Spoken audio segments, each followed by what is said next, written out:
Yeah, welcome to another episode of ArtCo Drone Solutions, Saturday Night Live, number 90.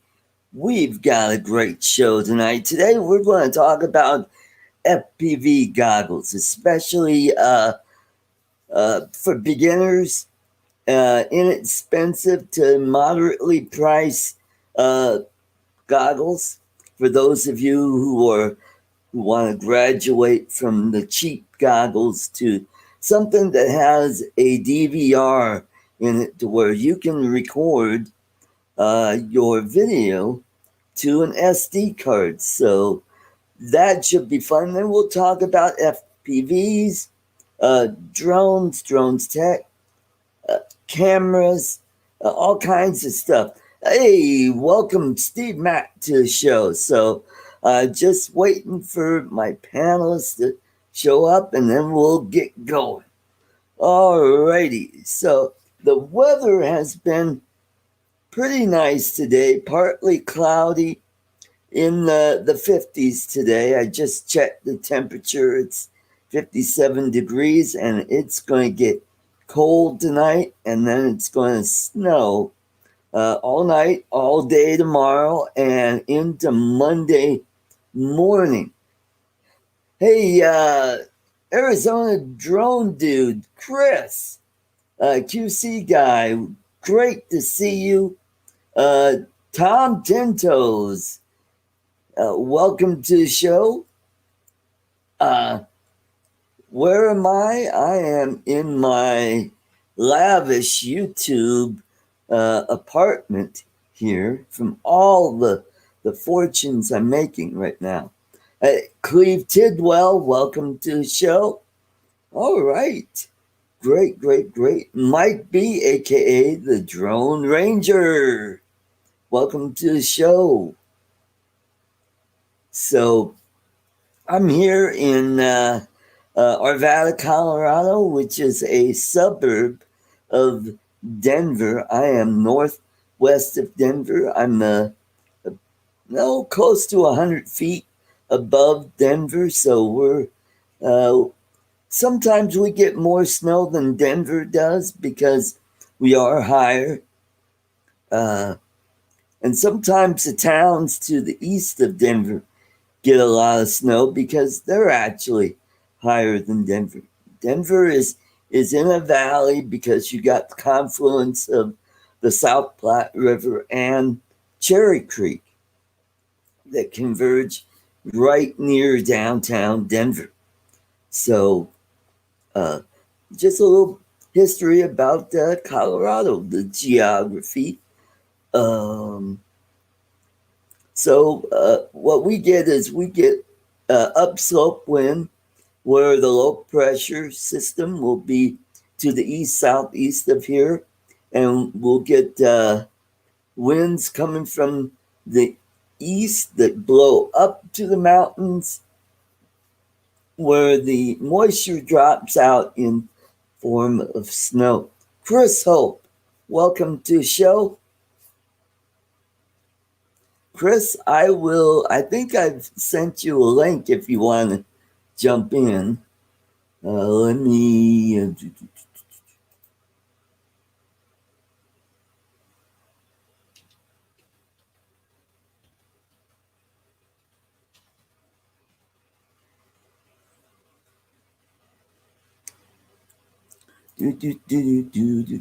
And Chad B, welcome to the show.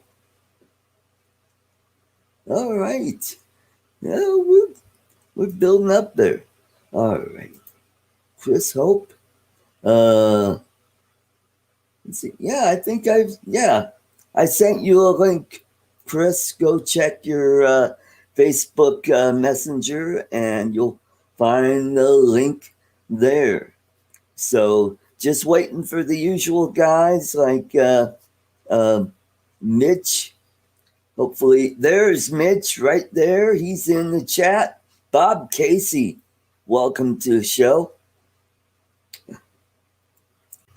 And speaking of our first panelist, comes to us all the way from Melbourne, Florida. Let's welcome Mitch, old guy and a drone. Wow. Hello, Mitch. Hi, Art. I gotta give Quite a welcome. You man. always give me great intros. I gotta return the favor.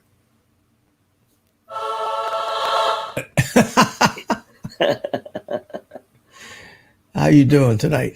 I'm doing pretty good. We've got a decent day today, and tomorrow we're going to get some snow. So hopefully that'll help out with the forest fires up in the mountains. We've got one really big fire that last I saw was at 207,000 acres. And then we got another fire just to the west of that that's at 150,000 acres. And they're only 10 miles apart, so they may merge together. So it's bad here. I hope they hope they do get it under control. That's for sure. Yes. Mm-hmm. So hello to everybody in the chat that's saying hi to me. I appreciate it. How you doing? Rather than type my little fingers off here, I'll just I like talking better than typing anyway. Yeah, there you go.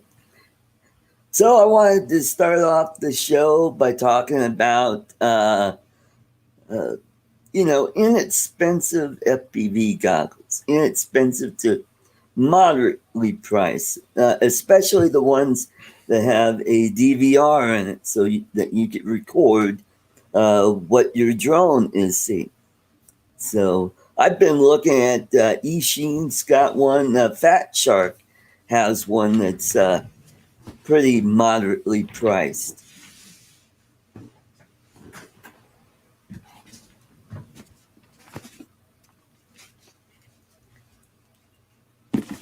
Okay. All right. Have you looked at the Viper FXTs? What brand is that? Is that the brand or is that Viper? Yeah, the Vipers. These. No, I haven't looked at those. Oh, okay. These are.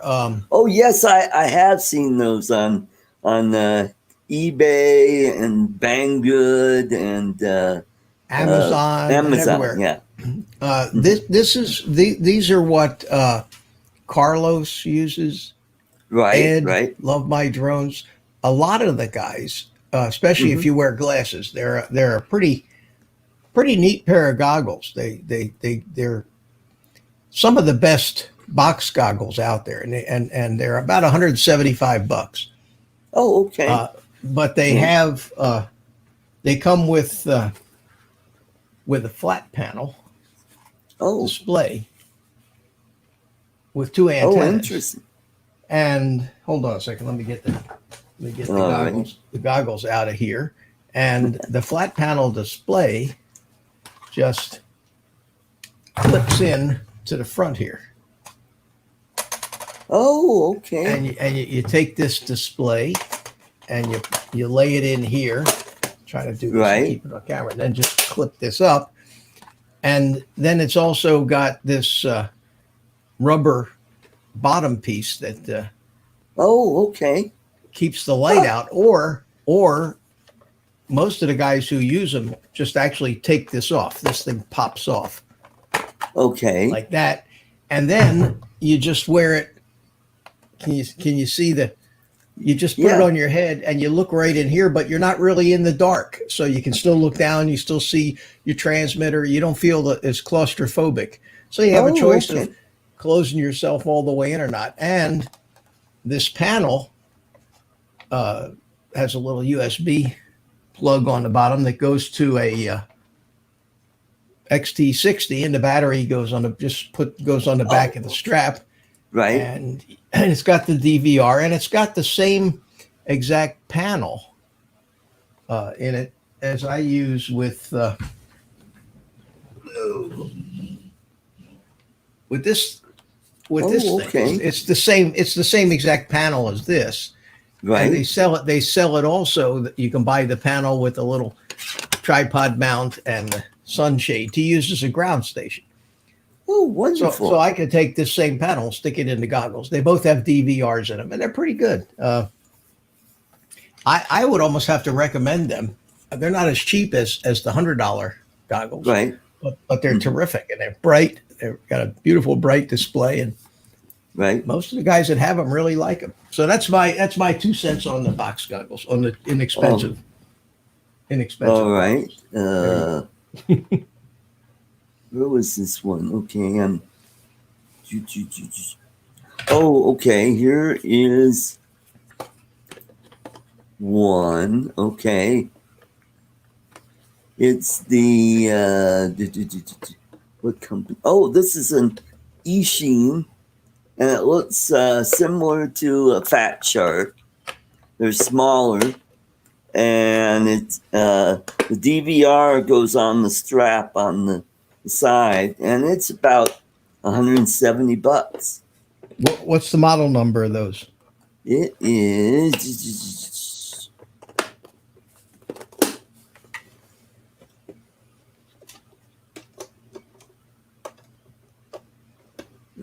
Boy, I'm trying to look.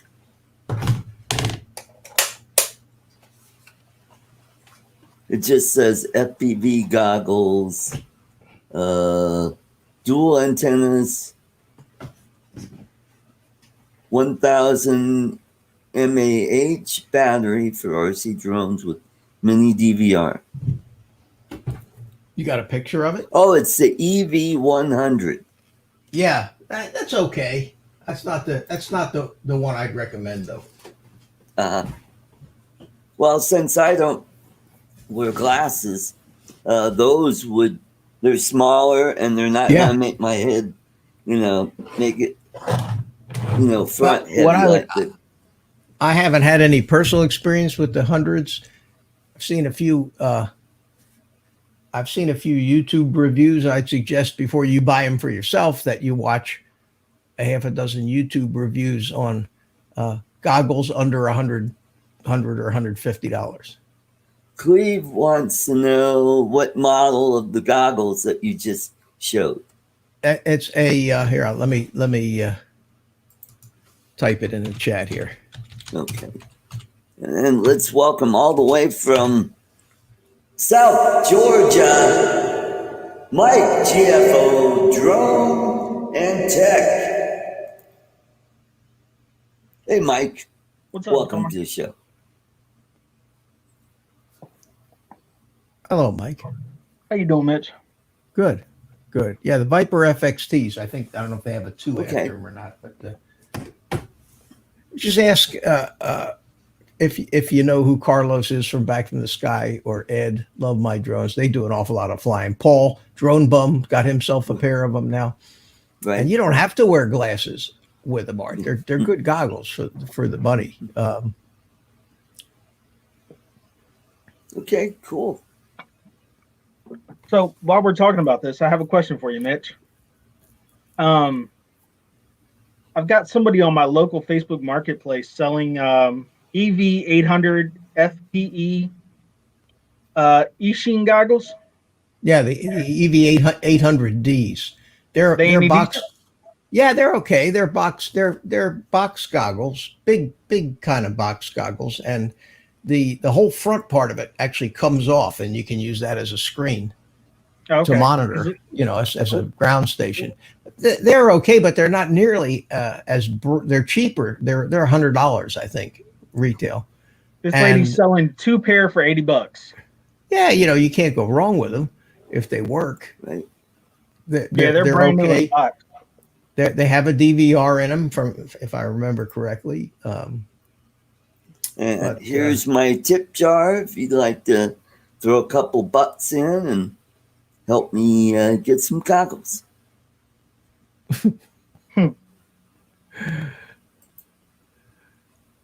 Yeah, the 800Ds are okay. For $40 a piece, it'd be a pretty good buy. Oh, Yeah, that's what I was thinking. Yeah, they'll work. For They'll something for me to start with. yeah, Not bad, not bad at all. You can wear them right over your glasses too, which is the advantage of box goggles. Cool. That's why I like the DJI goggles, even though they're not billed as box goggles. They do fit over glasses, which is Okay. the perfect answer for me, because I can't wear Fat Sharks Right. or any of these other goggles unless I had some custom made diopters, lens inserts with Right. my Okay. particular prescription, because I have prism correction in my prescription, and if I just correct the diopter, just the +8 or -6 or whatever it is, I will actually see two pictures, one sitting right on top of the other. I need that prism correction that brings them. And the same thing with my glasses. If I take my glasses off, I see two images, one up higher than the other. Wow. It's very strange. Not that unusual, but it is unusual. And nobody who makes goggles has any provisions to correct for that. They all have the interocular distance Right. adjustments. They all have. A lot of them have focus, but none of them have a way to tilt the and add a prism Right. effect to it. Okay. So the DJI goggles were a lifesaver for me. Oh, great. Gotcha. Otherwise, I have to wear the glasses under them. I want to say Even hello with- to Bob Casey and Rick Albert. Hi guys, hi Rick again. Rick was just watching. Ed, Love My Drones had a little live fly going on earlier. Yeah, I was over there for a few minutes there and watch it, and popped in, said hi to everybody, and So how's the weather in Florida? This morning was beautiful, and then it clouded up. It's clearing up though. At least it didn't rain. Right. Yeah, it started off. We were at 28 degrees this morning, Oh, and we warmed up to 57 last I looked on my UAV weather, and now the weather. Tonight the temperatures are going to take a plunge and start snowing tonight and all day tomorrow and into Monday morning. And Okay. we'll All right. I got a get joke down with you real into the quick. single digits. I got a joke with you real quick. I live in Georgia. What's the snow you're talking about?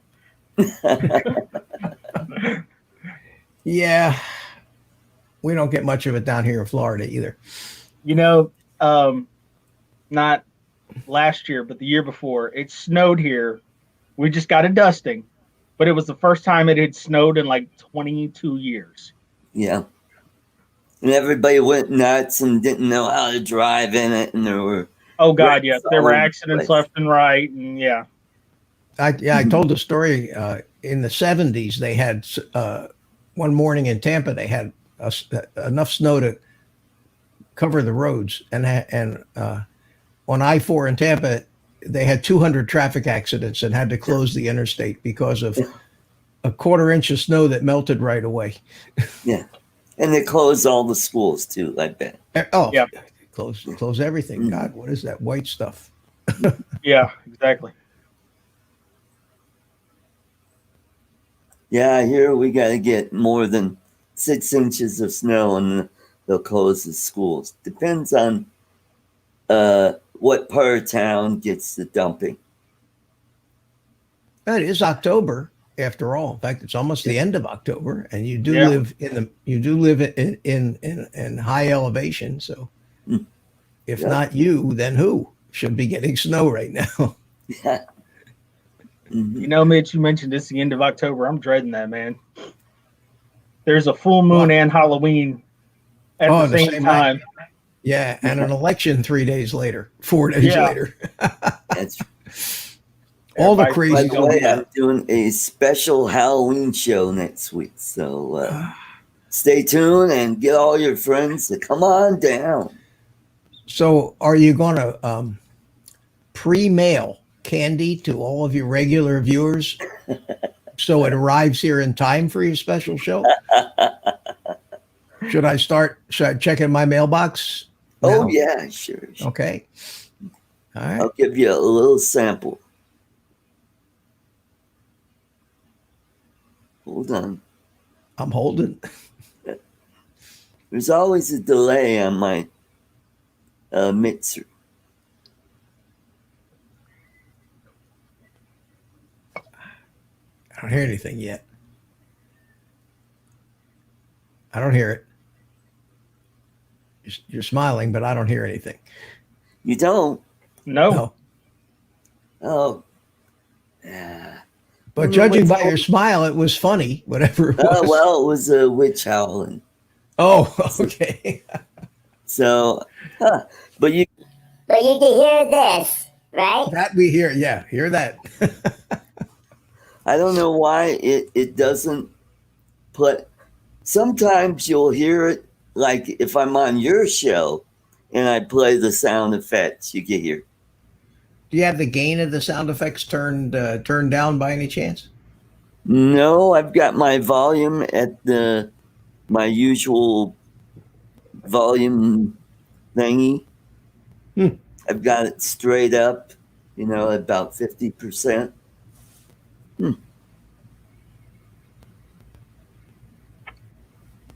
That's very weird. Yeah, Lloyd told me all about that. And I'm not doing it through StreamYards, vMix. And you can hear the reverb when I do the reverb. Wonder if I do it. Nope.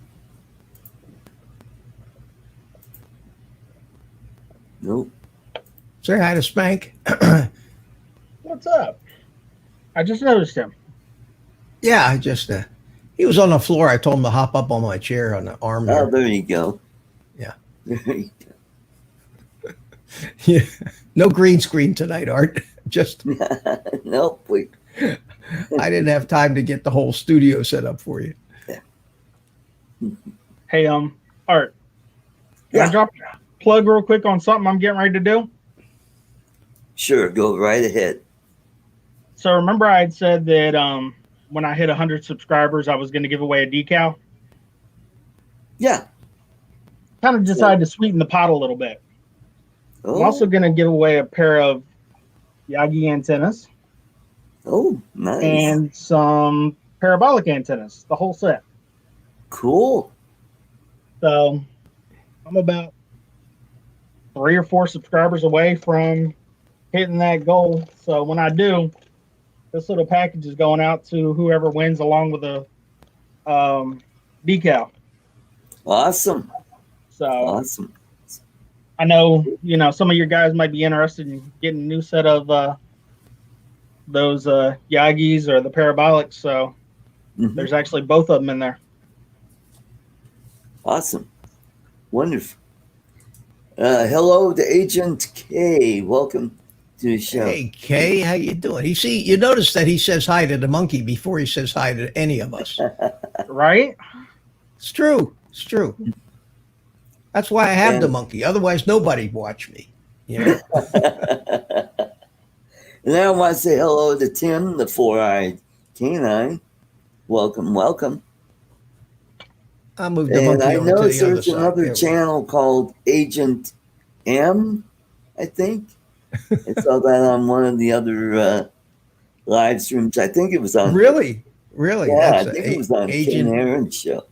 Agent M would be Michael Jackson from Men in Black. Remember Men in Black? Oh, yep.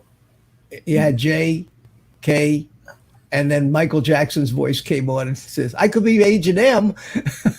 Yeah, I remember that. Yeah. Rick Albert, Agent J. Yeah, yeah. Rick asked me a question about what's the best FPV bird for cinematic videos, and that'd be that's not an easy question to answer because that's a subjective that's a subjective thing, Right. And that'd be a great topic to talk about tomorrow night, Rick. So bring There it you up go. tomorrow night, and we can explore it, because that's not a simple answer, and whether I'm even qualified, because like most, my cinematic FPV experience is almost brand new, because it's kind of almost a brand new thing for everybody. Mm-hmm. But yeah, I'd love to talk about that. Cool.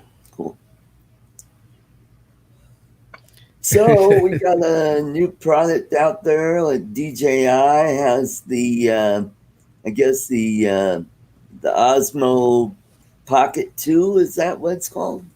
I believe Yes, so. it is. Yes, it is. So are you going to get one, Mitch? No, no, no. Neither am I. It's too much out of my price range, and I just got a Hero 5 that I'm really happy with. Well, I think it's not the price. What is it? Is it $349 or $399 or? Yeah, But if you get 349. it, with that, what do they call that? It's not a fly more kit. It's Buy more kit. kit. The kit, buy more kit. That's what they ought to call all of their things. Yeah, exactly. You want to supersize that? Yeah, there you go. It's $699. Now we're talking $700 for this thing. If you guys remember 2 years ago when the first Osmo Pocket came out, I went ahead and got one the day it was released. Right. I mean, there was just something I thought was so cool about that, I had to have it. And Best Buy right here supposedly had one in stock on release day. So nobody had one except the guys that, the chosen ones that get all the stuff 30 days in advance from DJI to review, Right. sign an NDA, and all those videos all pop up on the release day. Everybody who's had it for a month already. So I went to, I paid for it. I had, my order thing. I went into Best Buy. No, but they couldn't find it. There wasn't one in the whole store. Yeah. So I said, so we called around, and the Best Buy in Vero Beach, which is about 50 miles south of here, had one. So Okay. after all the paperwork, I drove all the way down to Vero Beach and got it, and played with it and thought it was cool, and vlogged, did a couple of my little walking vlogs with it and everything. And then Right. pretty soon I decided there were too many things too many shortcomings for the kind of stuff that I wanted to use. And I Right. actually returned it. Huh. And I got the Hero 7 at the time, and I still have that, and I still love the GoPro Right.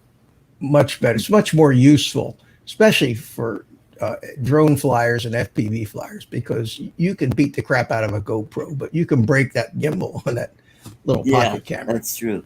very easily. It's just not designed and not as rugged, and but yet it's a great little camera. So I took it back, and then I made a video about why I took it back. Then I made a video about the GoPro Hero 7, and I've used it ever since. So no, I don't have any, and that seems to be the general census from what I hear. Yeah. Most of the guys in a lot of the chats have said no, they don't think they're gonna have it. Yeah, Rick says it comes with the wireless mic. It comes with all kinds of neat little things. Tentos Got has like the 4 microphones on it. inside of it. Yeah.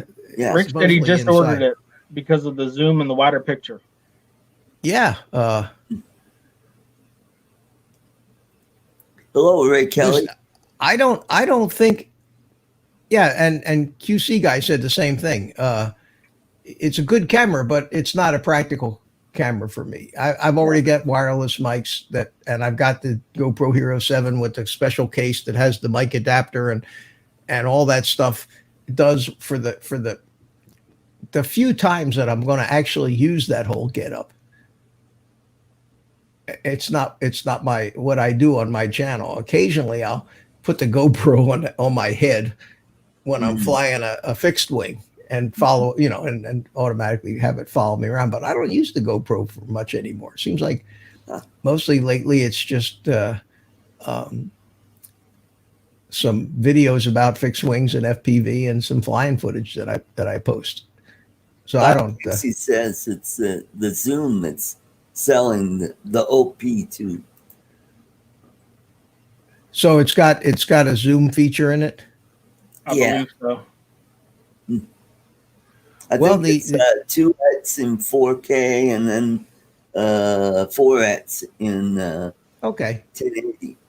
So they're just borrowing a lot of features from their drones, throwing them on this little camera. The following Mavic too, yeah. And Four-Eyed Canine says that he thinks that electronic image stabilization will eventually obsolete gimbals,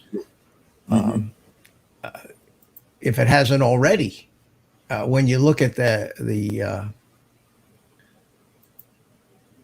3D cameras that come out and the amazing stabilization, the horizon lock, and some of the amazing things that they do with that. But the Pocket has it's tiny. It is that, and if you're somebody, for example, if I was a guy that had a travel channel, and all I did was here I am getting on the train, here I am getting off the train, here I am getting on the airplane, now I'm getting off the airplane, now we're checking into the hotel, isn't this a nice hotel? That would be the perfect camera for something you're like right. That. Mm-hmm. But most of those guys are honestly using DSLRs. Well, Ken Dono just had a video I saw today where he compared a home real estate shoot with a DSLR against the Pocket 2, and the Pocket 2 did a amazingly good and usable job. So there's nothing wrong with it. Yeah. If you're an FPV pilot and occasionally you want to put a camera on your FPV drone, the Osmo Pocket will not work. Yeah. You don't want a gimbal. You want the camera to go and follow the motions of the drone and have electronic image stabilization to smooth out the bumps. So as an FPV guy looking for a camera to put on a quad, it would have to be an action camera, either the Osmo Action or GoPro. Yeah, I use the GoPro a lot when I do my fishing channel, because now that I have the GoPro 5, Hero 5, I can use that for my chest mount, and then put the 3 on a tripod, and then I could put the other cameras on that little gadget to where I could have the camera underwater. So then when I get fish on, you not only get it from the view from me and then the camera, then you got camera underwater seeing the fish during the fishing battle there. So yeah, it sounds like that worked out pretty good. Mm-hmm. And I'm still going to try and come down to Florida to see you next year. Okay. Assuming no more natural disasters, pandemics, hurricanes. What a year we've had. Yeah. I think this is the second or third time that they've gone to the Greek alphabet to name hurricanes, because we've had so many. Yeah, the good news is none of them, and knock on wood, and I shouldn't say anything because hurricane season isn't officially over until November the 30th, but that's right. The poor panhandle and the Gulf states got them all this year. Yeah. That's right. And if the snowstorm that we're going to get tomorrow knocks out this big fire, I'll probably go up to Estes Park with my drone and get some drone shots of the devastation from the fires.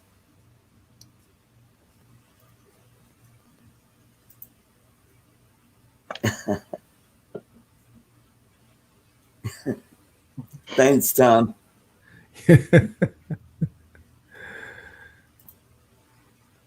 Oh, and here's a link to my fishing channel. If you want to go check that out. Yeah, you got some helpers in the chat here tonight. Oh, and tomorrow I'm going to do a video on cooking pork tenderloin in the crock pot. Crock pot. Yeah. And I've never done this. I've watched a few videos, and so I got a good idea how I'm going to do it. I'm not going to do it exactly the way they do it. I'm going to tweak it a little bit. Mm-hmm. And give us a hint, Art. Give us a clue. Let's see. Well, what I'll do is I'll do it like I do with the pot roast. I will sear the pork tenderloin. I'll melt some butter and I'll put some either salt and pepper on the meat, or I'll put that McCormick's steak seasoning. Put that on there and fry that up and kind of get a nice coating on it. And then I'll use cream of chicken soup as the stock and put some minced garlic in there. And then I'll throw in some cubed potatoes and the little baby carrots. Throw that in there. And and the sauce that's left over after I seared the meat, I will pour that into the crock pot, and I'll be part of the broth. That's ambitious. That's ambitious, man. That's ambitious. I have a really simple pork loin deal because, you know, being a bachelor, I cook for myself. So I'll cook up a pork loin and I could eat on it for a week. You know, just slice it up. It's so simple. You put you don't even have to sear it. You just throw the pork loin in the bottom of the you can do it that way. I've seen it done both ways. You take red wine, about half a cup of red wine, cup and a half of water, a package of onion soup mix. Yep, that's what I'm going to throw in there as well. And some minced garlic, and you cook it on high for 3 hours, and it'll knock you out. It's so good. Yep. Very simple. Yep. T-Bird, how you doing? Hey, Glenn. Good to see you. Thanks. Robert Glazier's here. Rick Halber says to talk to Jim Hightower. He'll help you out with your cooking. And I think I saw Grant earlier in the show, Mr. State Drum. Grant. No, I didn't see him.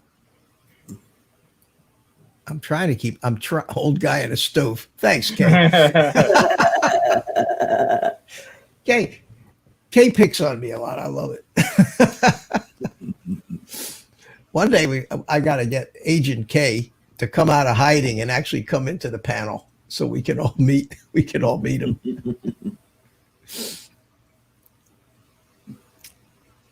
Boom, guys! I just hit 101. So, awesome. What were you trying to accomplish? 100 subs? 100 subs. So I got 100. Congratulations! Great. We will be Art, sound effects.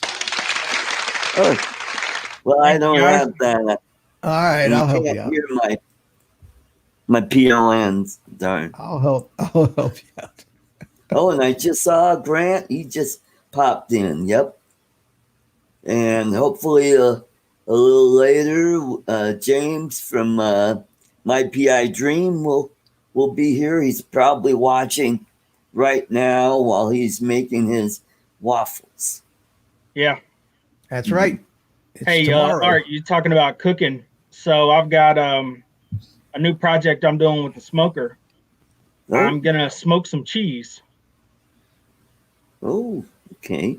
So I'm going to get some sharp cheddar.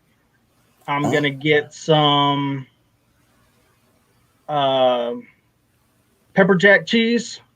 maybe a couple others. We're gonna smoke that up. Cool. And what kind of wood are you going to smoke it with? I use Jack Daniel's barrels.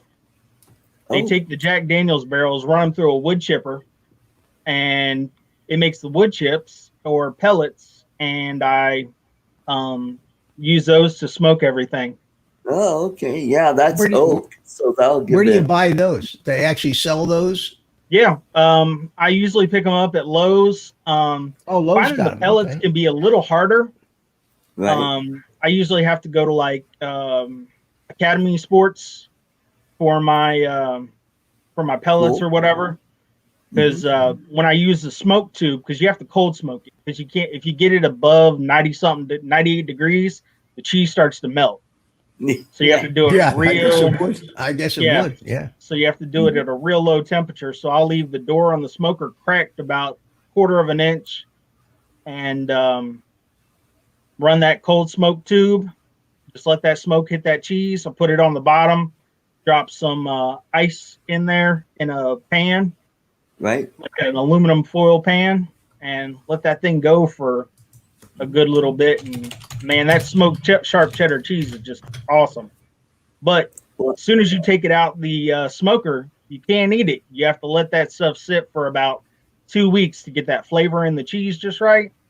oh, It's killer after that. Holy oh. cow. That sounds like something takes 2 weeks to make and 30 seconds to eat. Well, you got to think, I do one of them bricks that are like about this big. At one shot, I'll cut it up and do Okay, a whole block at a time. And then I'll vacuum seal it. So it'll, Wow. that sharp cheddar will sit there for, last Cool. about a month or two. Jim is Awesome. here, above and beyond drones. How you doing? Yeah, I'll Jim send says him he a- has awoken. Is that a word? I don't know. I Awoken. thought it was awakened. Awakened. Awoken is, well, for those woke people. Woke people. Yeah. Yeah, those Traeger smokers that Robert's talking about, them things are nice. My favorite thing to put in a smoker, believe it or not, is salmon. Oh, God, yeah. God, I love smoked salmon. I could eat that every day. Now, the other thing I do that takes forever, but is amazing, I'll take entire ribeye loin. I'll wrap it and tie it, Right. and then I'll set it in my refrigerator over rock salt for about 30 days and dry age it. And then I'll Right. sit there and just trim the little bit of crust that's on the outside off of it, slice it up into about inch thick ribeyes, and then drop them in the smoker. God, I'm getting hungry. Yeah. Oh boy. Yeah, Tim, the four-eyed canine says applewood and pecan wood. Yeah. Would- I like those. The only reason I don't use a lot of apple wood is, to me, it personally gives like a bitter taste. How about mesquite? Now, mesquite, hickory, the Jack Daniels, those are probably my top 3 go-tos. Right, right. Well, those are the most wide. Hickory and mesquite are probably the biggest used. Yeah. Right. You can For also make smoking. some really good beef jerky in the smoker too. Mm-hmm. But I usually use my dehydrator for that. And when I use my dehydrator, I'll make a brown sugar and bourbon beef jerky. That stuff's good. Cool. Yeah, Ray Kelly, now you're talking, Ray. Smoked king mackerel, man. Oh, okay. Oh, yeah. That's good. That's good. Any kind of smoked fish is good. Mhm. My son has a smoker, and he'll smoke up. He'll go hunting. They'll come back. They'll have all kinds of stuff to smoke. And so he'll fire up the smoker outside the house, and they'll let it go all day, and you could smell it 5 miles away. Oh, I bet. you talk about stinking up a neighborhood. You can really do that with a smoker. I live in a small little, like almost like a trailer park. it's mostly older people. And man, I bet my neighbors hate me about once a week when I fire up that smoker. They might like it. They might, especially if you took them a little burnt offering. There's a play on words. You know. Well, usually the problem is there's nothing left afterwards. Yep. Rick Halbert makes bacon with it. Oh yeah, God's bacon. Yeah. Bacon, get a nice strip of pork belly and drop that in the smoker. Yeah, that'll make some really that's, good bacon. Meat candy is what that is. I'll tell you what, though, my favorite thing in the smoker is a brisket. Get a good dry rub on it. Yeah. Get them burn ends off the edges.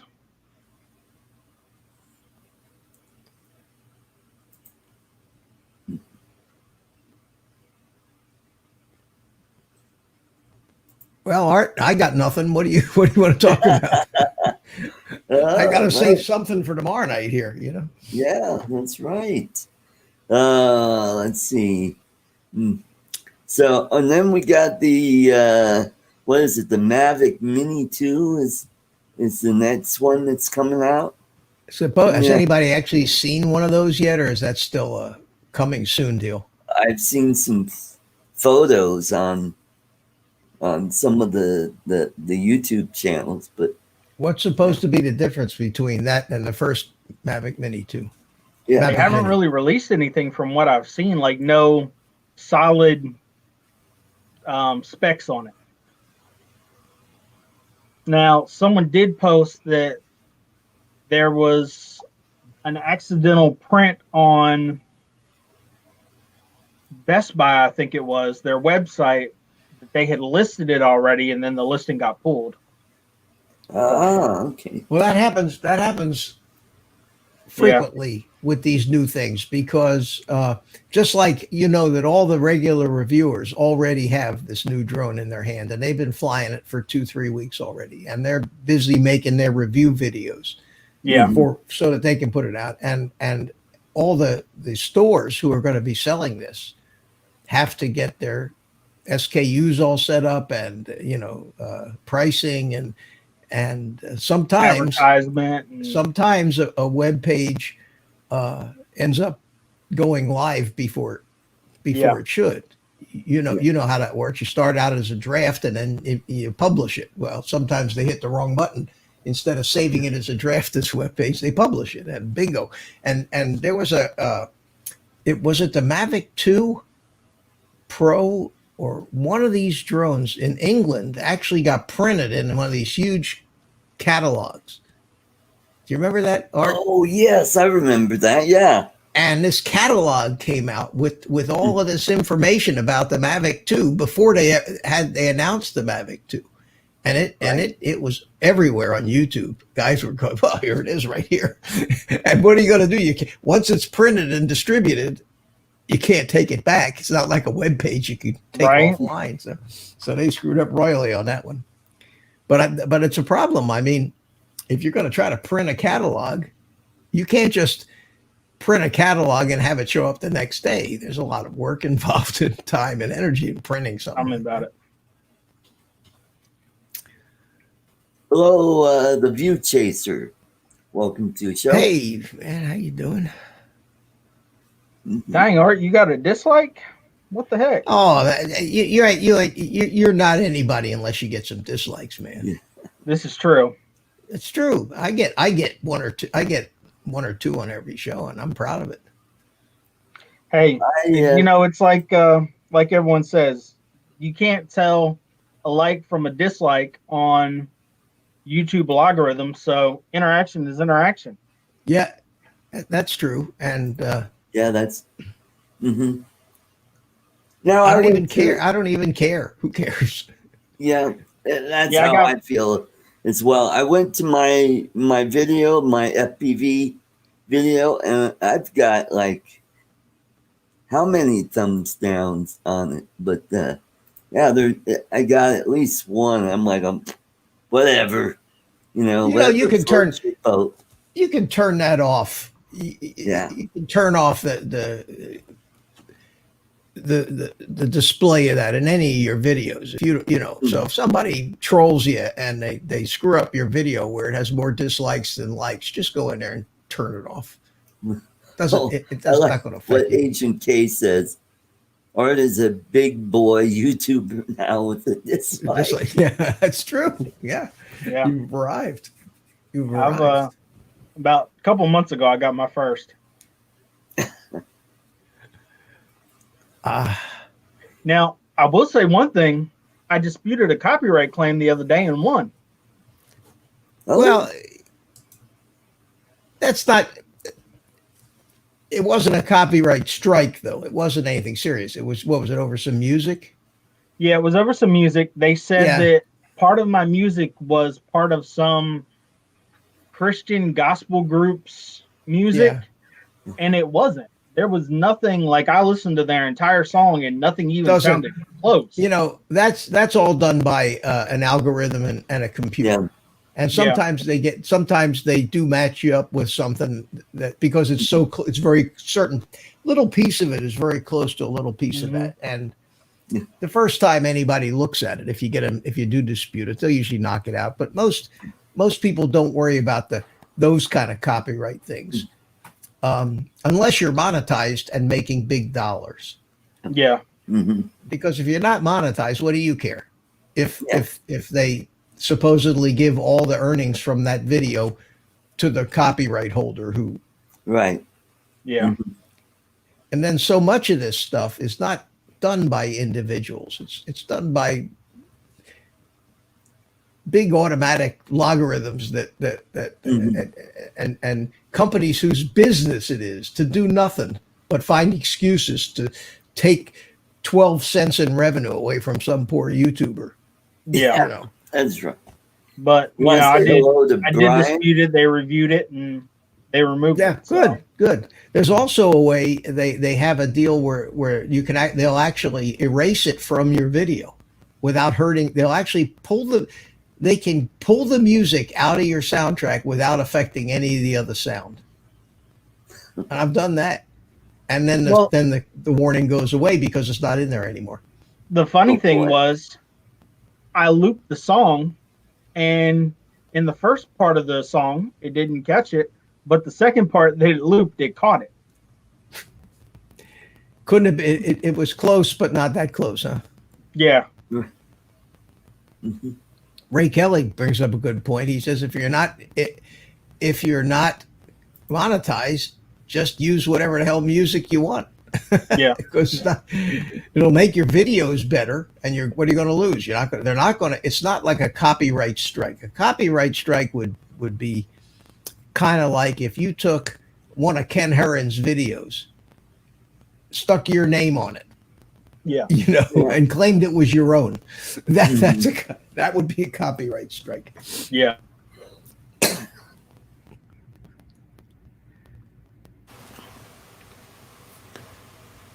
Now, I've seen some commercials on Facebook where they were trying to sell a cheapy drone, and they pulled some of Kelly Shore's video and used it. Yeah, I saw that. I saw that, and I got a hold of Kelly, and I say, hey, there's some dude that's using some of your clips. Hey, let's welcome to the show, all the way from Athens, Texas, the man with hope, Chris Ho! Man, now I know why you're not a comedian anymore, Art. yeah. What's up, Mike? Hi, Chris. Nick, Art, how you doing, buddy? How you doing, Chris? Really Yeah. good. Let me over here and turn my computer volume down just a tad. Last I heard, there were about 10,000 unemployed comedians in this country alone. And most of them are on the Trump train, so Yep. And well, one of my good friends who's a comedian, he did his first show since last March. The other good for night. him. So got back he's in. doing really good. His name is Steve McGrew. very, very funny guy. And he's originally from Houston, Texas. Moved up here to Denver, and when I first met him, he had that Elvis look, where he had the pompadour and wore the flashy suits, not the sequin suits, but yeah, he wore bolo ties, and now he's got this long blonde hair and a beard and blue jeans and a patriotic T-shirt. He's funny as heck. He's a Dapper Dan man. Yeah. Mm-hmm. What to interrupt, Art? You shut up when I come in the room, man.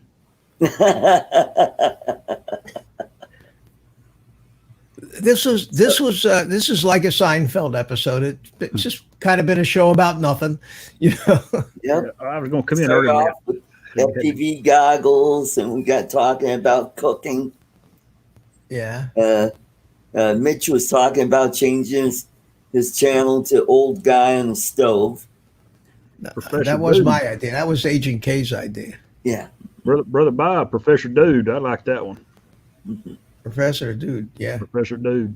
You guys saw this. I put it on my thing on Thursday, but it was so funny. I have to show it again. You not have coronavirus. Yeah, that's the new rapid test kit from China. Is that funny? That's good. Fortune cookie. I thought that was a riot. Yeah. Well. Hello, Gary Hop. Welcome to the show. Hello, Gary. Ray, you got a friend with an iPhone 12 already, man. You must travel in some wealthy circles. Yeah. Tell you what, it's a heck of a phone. Mm-hmm. Yeah. We were talking about the Osmo Pocket too, and now with all these phones that are coming out with these really good cameras, that kind of defeats the purpose of the Osmo Pocket. You know, I watched. Other than the fact that it's got a gimbal on it, you know. Yeah, I watched Dono do he did a vlog today.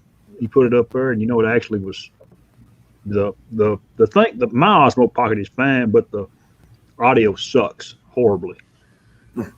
His sounded really good, surprisingly. It did. You know, he compared it to, but if you're going to, and it has one of the attachments allows you to put a wireless mic on it. Right. And if you're going to be doing anything where the audio has to be, you know, announcer quality, not just vlogging, you know, walking down the street with all the street noise and everything, you're going to have an external mic or something hooked up to your camera. But no, it did sound pretty good. It seemed to reduce the noise. Although even the original Osmo Pocket, I did a couple of walking around vlogs with it, and the audio wasn't that bad. I was surprised that it was okay. I'm not a big fan of my Pocket. I've made some stuff with it. It's just these mitts are just too big for it. Hello, Erwin, EBR. How you doing? Hey, well, he put up a cool video this morning. EBR, Mitch, you go check it out. Yeah, I saw it, and I wasn't in a place where I could watch it. I have to go watch it. That's the way you fly, and the way him and Dono fly, and a bunch of others. That's where I want to be in the next 6 months to a year. Yeah. Well, I appreciate the compliment. I mean, I'm nowhere near the pilot that Erwin is yet, but I'm working on it. Mm-hmm. You the smooth of the crew. Well, I'm old, man. You get smooth when you get old, you know.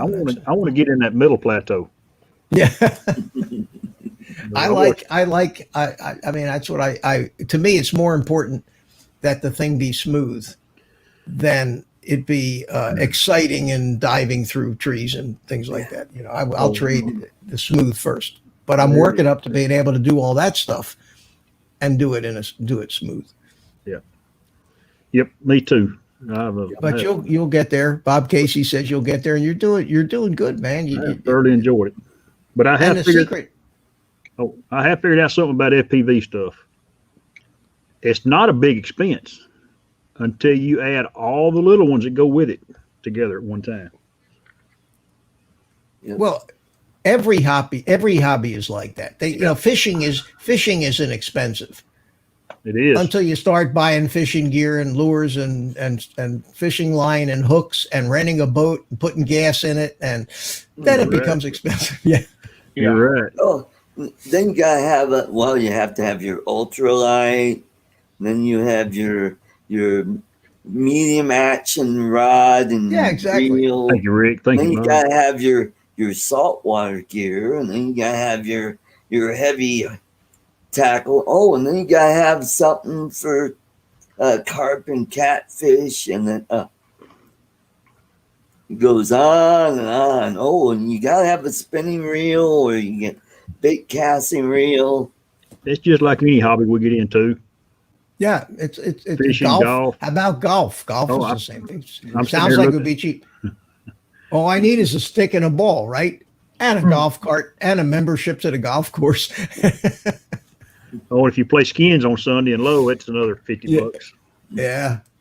Actually, once you get the goggles and the transmitter, and you don't, and you learn how to fly where you don't break something every time you go out. Right. You don't have to spend a lot of money, but it is addictive. It's yes, it is. Oh, it's a hell of an Ken Heron calls it drone crack. Or something like that. Yeah, it is. You just want another one. Oh man, I got. Everything you see, you want. Oh, that one looks great too. I got to have me one of those. And yep, that's where it's the same thing with golf. You got to have the newest and best club out there. I like golfing so much. I've got club feet. Thank you. Okay. Thanks, Nick. That button, it says art right underneath it. It should say fart. I got one of those too. That's him. Hey Lon, welcome. You need that you need that sound effect that's like wah, wah, wah. Yeah. That button that I just pushed that doesn't say art, that says Lloyd. That's what that button says. Speaking of Lloyd, where is Lloyd? Have y'all heard anything? Y'all heard anything from him today? I haven't. I think I got that. Where is it here? There it is. There you go.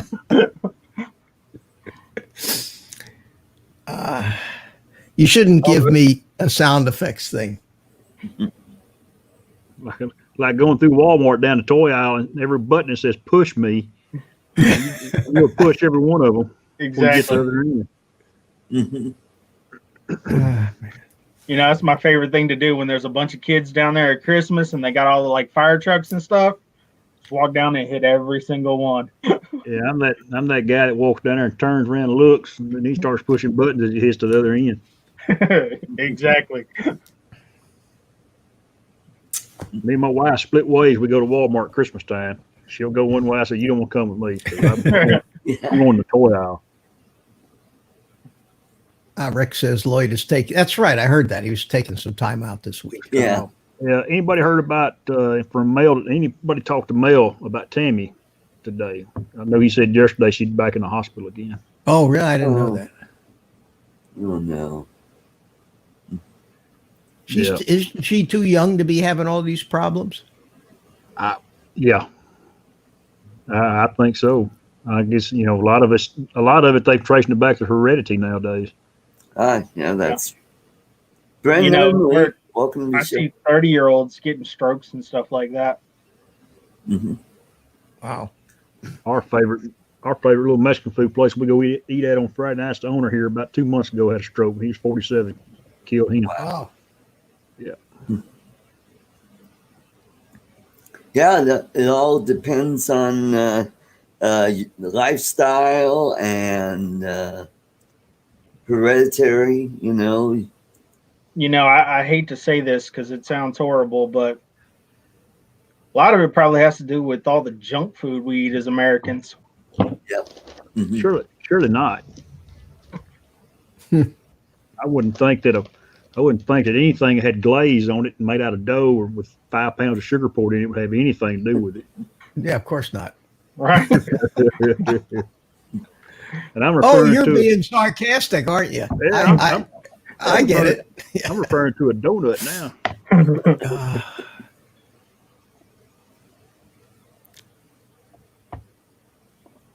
Rick says she was spending the night last night. Okay, at the hospital. Cool. Maybe she got to go home today, Rick. I hope you're still home, Rick. Yeah. So if you're going to teach Tammy how to, you'll get on these live streams in the ER. That's impressive. It is. Rick's got it down to a science. Dan has got it down to a science. Drone worship, Mhm. Brian, live you're streaming welcome, from the hospital. Even I think Ken Hearn was one of the first to actually Yeah, start that that's trend. right. When he had his car accident. Car accident. Yeah. Oh, and how about Sean when he had the appendix? He Yeah. was in the hospital for that. Dan's right. done a couple from the hospital too. Yep. Oh, Akira Show said, "Give me a stick of glazed butter, please." Ooh, that's a heart attack waiting to happen. State Fair, Texas, every year they have the best fried deal. Yeah, And fried stick of butter. They fry Fried butter, butter. they fry beer, they fry ice cream. Yep. Yeah. It's crazy. Actually, butter's good for you again. Yes, it's not bad. Yeah. Mhm. It was bad for you. It was bad for you for a long time, but now it's good for you again. Yeah. The two best things that are deep fried is Oreos and Reese Cups. Oh God. Ooh. You ever haven't had one of those? Have you ever had fried ice cream? I've had fried ice cream. Fried ice cream's pretty good. Yeah. Yeah. Deep fried bacon. Brent is here. Man, Brent, you were right on the money there. Amen, Brent. Chicken fried, deep fried bacon is pretty good. And bacon, and interestingly enough, I think after all the results are in and all the nonsense is thrown out, it's going to turn out that the healthiest breakfast you can eat will be bacon and eggs. Yep. Yeah.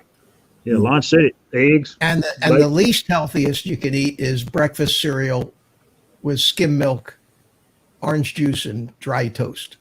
Ugh. Because that's 100% sugar, the whole thing. And carbs. That's it. It's all sugar. Well, that's what carbs is, sugar. Yeah. So when you take the Special K with skim milk, and skim milk is milk that they took the fat out of and left the sugar. Yeah. It's got the lactose, which is the sugar. So you got sugar in the milk, sugar in the cereal. You eat dry toast, which is sugar, and you drink orange juice, which is pure sugar. And that's the health food breakfast. But if you eat bacon and eggs, which the 100-year-old farmers have eaten every morning of their life before they go out and plow the fields at 100 years old, they're the ones that are unhealthy. Mhm. Every morning before Granddad went out to work on the ranch or whatever back home in Texas, I mean, that's bacon, eggs, sausage, eggs, biscuits. Yep. And, Grandma didn't slouch. She made those biscuits with straight lard.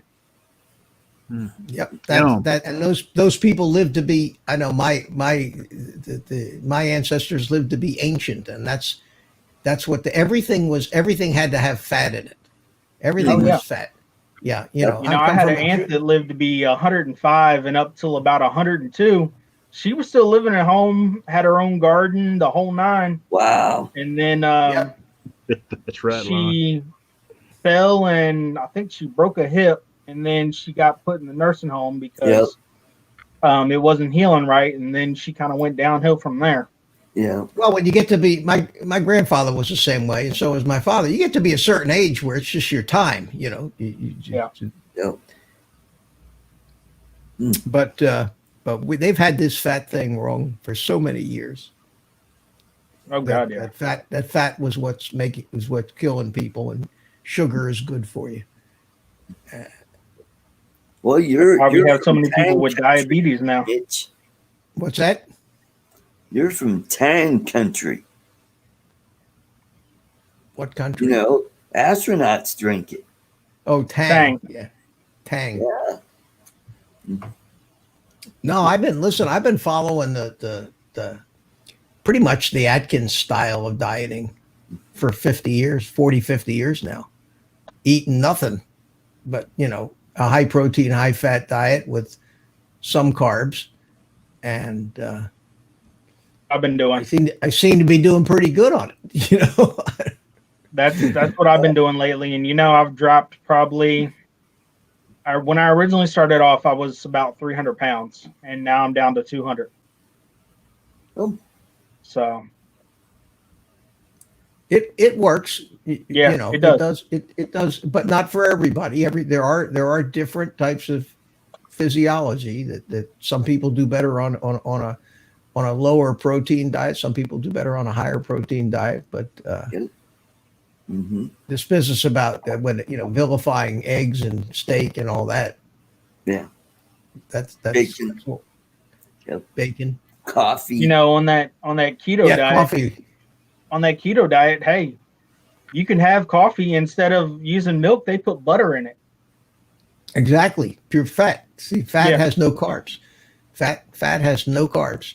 So you're better off, interestingly enough, and I've talked about this on over the years on a couple of different live streams.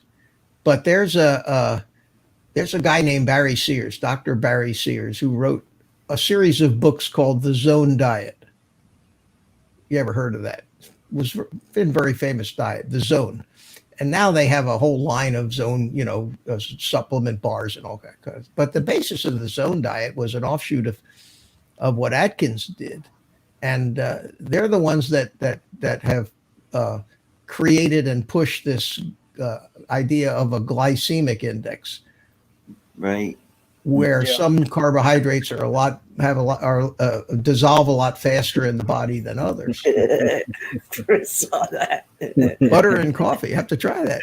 I was looking at what Mike B wrote. Food.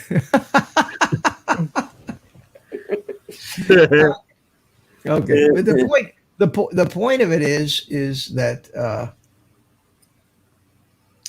Barry Sears discovered through a bunch of laboratory tests, and this was one of the most fascinating things I ever learned about dieting, and people don't believe it when you tell them. But the thing that hurts you is how fast the sugar gets from your stomach into your bloodstream. Mm-hmm. That's what causes the insulin response. And if you eat something that meters very slowly into your bloodstream, you don't get a big jolt of insulin. Okay. Like if you eat a bunch of broccoli, you're not going to get a big insulin jolt. But if you eat a whole box full of Oreos, you're going to get an insulin jolt. Yeah. Okay. Well, what he discovered, and they started measuring this, they hooked a bunch of people up to and monitored their blood sugar like real time. And then they just started feeding them shit and feeding them things in different combinations. And they discovered that if you eat any high glycemic or high energy food and you eat fat at the same time, the fat in your stomach actually slows down the digestion of the food and makes it less fattening. Yeah. So what that means is if you go buy ice cream, get the ice cream that has the most fat in it. It'll be the least fattening ice cream. If you're going to eat a bagel, which is terrible, slather it with butter because that fat will actually make the bagel less fattening. Or cream cheese. Yeah, or something that has fat in it. And that's why so many of these people, the old comfort food style of cooking was loaded with fat. They used lard, they used chicken fat, bacon grease, all that stuff. These people were healthy and they were thin.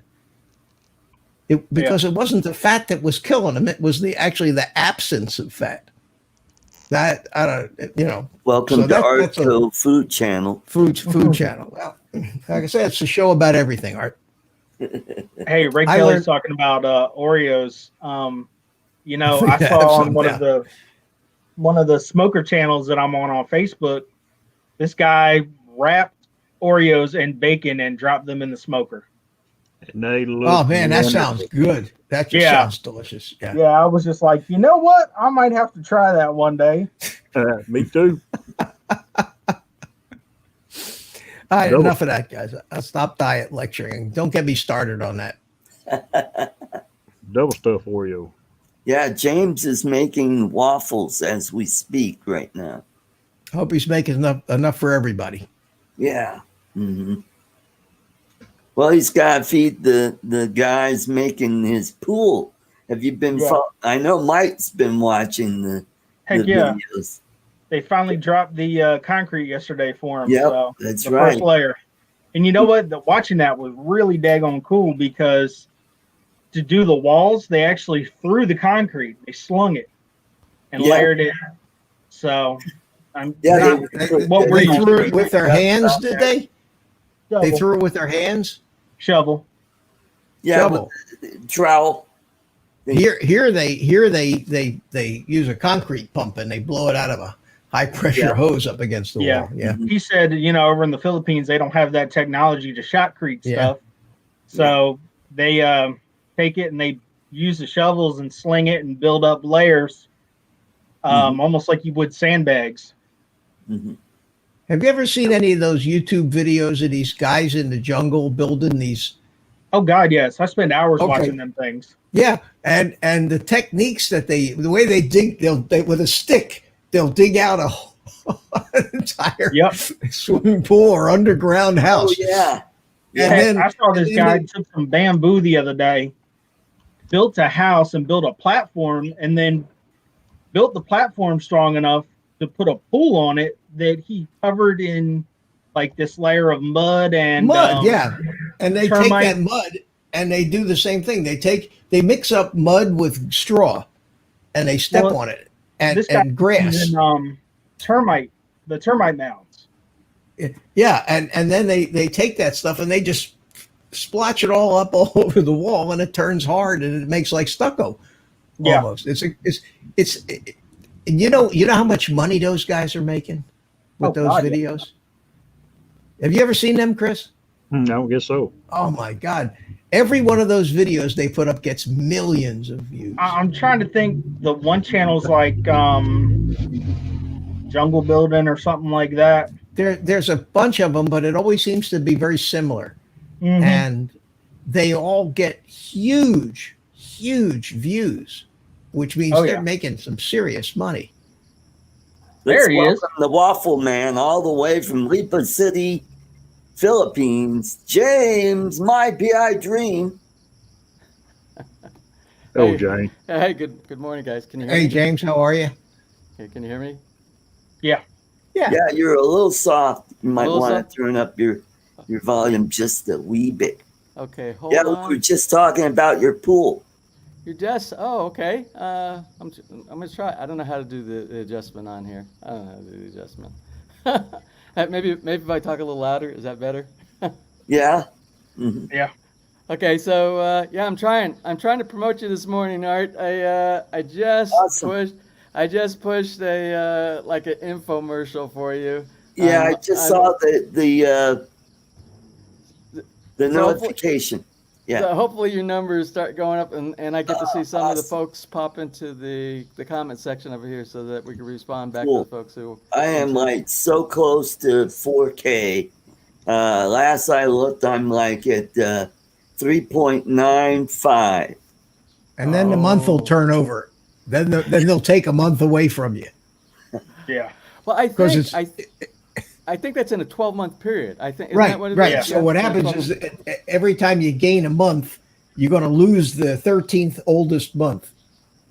So it's the previous 12 months. So you'll get there eventually, but what happens is it gets real frustrating at the end because you're like 3 minutes away. And then it becomes the first of the month and you lose the entire month that was 13 months ago. I think. Always something. But you'll get there, Art. And then you too, Art, can participate in the fabulous wealth of earning the kind of money that I earn on YouTube. I've made as much in advertising revenue as 8 to 9 cents a day. Okay. But you Hey, know what that's though? If enough people to. skip your ads, you don't get the revenue. Now, yeah, but I'm seeing. I look at my ad revenue because I monetize some of my videos, and my ad revenue. The biggest ad day I ever had was like 50 cents, and average is about 12, 11, 12, 13 cents. Now, I got 1,200 subscribers, which is not huge. So, and I don't, I get views from the regular 100 views that I get. So unless I have a video that happens to hit the right way, none of them get much play. Yeah. Well, I understand as a congratulation. I actually did watch since this morning. I was on before you started your show this morning while I'm preparing the waffles, and I always have you guys on. And I heard Mike say he just went over 100, and he's got a gift to give out to somebody. And Yes, sir. man, Yes. I didn't get my subscription in there quick enough. Go ahead, get it in, because what I'm gonna do is now that I have 100 subscribers, I'm gonna drop a video.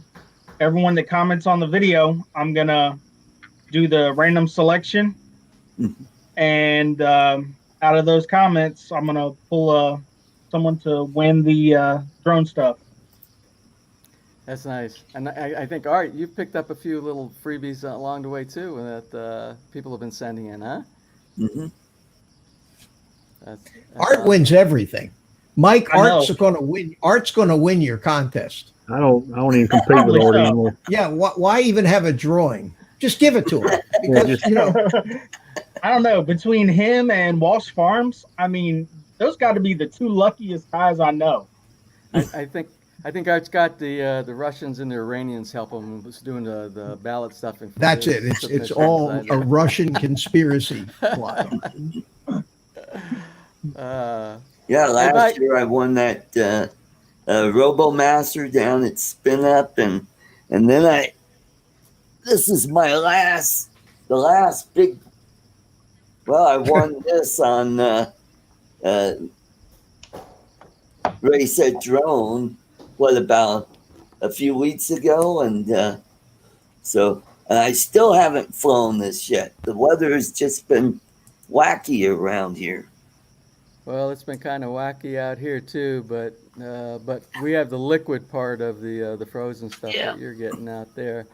Yesterday, oh my goodness, yesterday. Well, we're on a 1-2 punch right now of tropical depressions turning into typhoons going through. We just had one that went up north of Manila, and it really did a lot of damage on flooding and problems with properties up there. And it's probably I'm thinking it's in Thailand. I think it's probably to that point right now. But right behind it is one that's coming through here, like today and tomorrow and the next day.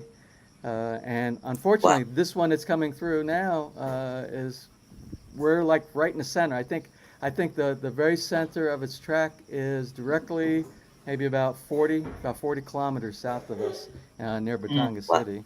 And we're in the middle. Luckily, I mean, I heard you talking earlier as I was trying to chime into your channel. I heard you mention that we're doing the swimming pool build in the backyard, and I know Mike's been following religiously. I get comments from Mike every day, and thanks Mike for No the great problem, man. comments. And, I'm enjoying watching it. It's pretty cool. Thanks, and Mitch, I saw you've been watching too. So thanks guys for supporting and watching what's going on here. But we got. I don't want to press my thanks too much right now because we still got a pretty good way to go. We still have about 3 weeks of hard work right now to look forward to. But the timing worked great between these huge weather cells that we've been getting going through here. When they dug, if you watched, and I know you guys watched, they dug in the middle of all this rain coming down. And Yeah. Normally in the Philippines, if it rains and you have a construction going on, that's why I always recommend people waiting until January. When the rainy season is done, you have 4 to 5 months to get enough of your construction done to have your roof on your house. And then even if it rains, it doesn't matter because you're doing all the inside and all your workers are protected. Never start your build I always say, never start your build around June. Never start, because by the time rainy season starts, you still don't have your roof on, and then you can't do anything. And then if you wait even till never, like July or August, never start then, because you can't even get your footers to seal properly inside the ground. Your concrete will be saturated, and you'll have a really bad pour. So we got lucky. What I wanted to get to was when they dug the muddy stuff during the rain. Really didn't affect anything because the ground is so hard here. It's very porous, but which allows for the drainage really good, but it's really stable and hard. They got all that done. The day that we needed to do the pour, it was a beautiful, beautiful sunny day all day long. Yep. We got that in, Saw that. and then after they got that done, we got some rain, and then when they're starting to do the plaster coat, which is going to be about 2 inches of sand. It's a 1-to-3, 1 part cement, 3 parts sand, and they'll do the final finish on that. For that, then they'll do waterproofing, then they'll do the tiling, which will have a tile adhesive and everything like that. But we're to the point right now where we're in a safe part. Even if it rains, even if the pool were to fill up with water right now, concrete will absorb that water and make it harder and stronger. So we've really been lucky with the cycle, with the calendar. Oh. Wonderful. Now, are you guys like us, James, with your hurricane season pretty much run the same as ours? Yeah, I'm going to say our hurricane season in Charleston is what, September? It's about September is when the numbers start coming in. September about November, I think we have is a big hurricane season. We get a lot in Charleston. Skip and miss in Charleston. We probably get one or two a year maybe. But there's what I'm saying is, it the same? Because I live down in Georgia, so I'm in that hurricane area. Is it the same in the Philippines as it is here in the U.S. for that hurricane season? I think it is. I think it's very, very similar, because this is October, and they've been rolling and past it. They've been going to the south of us and way up to the north of us. We've been lucky so far this typhoon season. A typhoon is the same as a hurricane in the U.S. Yeah. They just call it different up here. And it's pretty much around August, around August, September, they start rolling through here, and about now, right now in October, is when we start seeing some of the heavy stuff, along with, because almost side by side with what they call the bear months, BER months. They start Christmas here it's September. Yep. They open up the Christmas, the malls here. They start putting up the Christmas trees. September, October, November, and December. So right along that same period, and that's when the rainy season comes. That's when the Christmas buying season comes. Right. And that's we have a lot of the typhoons that come through here. But we're lucky. Well, James, I wanted to show you something that's a relic from the Philippines that my dad brought back from World War II. Oh, nice. Handmade. The knife is named after you, Chris. Mm-hmm. Or they named you after the knife, one or the other. One or the other. It is made from the spring off of a Japanese truck, wow. and the hilt is made from ammo brass, and the handle is made from carabao horn. Cool. Wow, that's nice. Caribou. Carabao. That's how they say cow. Okay. Okay. Yeah, they're craftsmen here. I will tell you, Yep. And that's why I just want to address one of the commenters inside here. If I can find, it says something about is the land inexpensive here, and Ray Kelly asked that question. And James, before you answer that question, I got to run. So let me say good night to everybody. And, good night, Mitch. Thanks for Mitch. popping in, and I will see you see you tomorrow night. Proceed to answer your question, and take care. I take care, Mitch. Good to see you. So anyway, to answer Ray's question about the price of land inside the Philippines, the price of land, it's across the spectrum, and it depends on where you buy. If you buy in the province, in the community, not in a gated subdivision, not in a developed subdivision like we have in the U.S. and they also have here all over the Philippines. If you buy in the province, it is so inexpensive. I am talking 1,000 to 5,000 pesos per square meter. 5,000, yeah, maybe 600 pesos to 1,000 per square meter. It's 500 pesos is what is $10. $10. It's like the equivalent of 10 per square meter.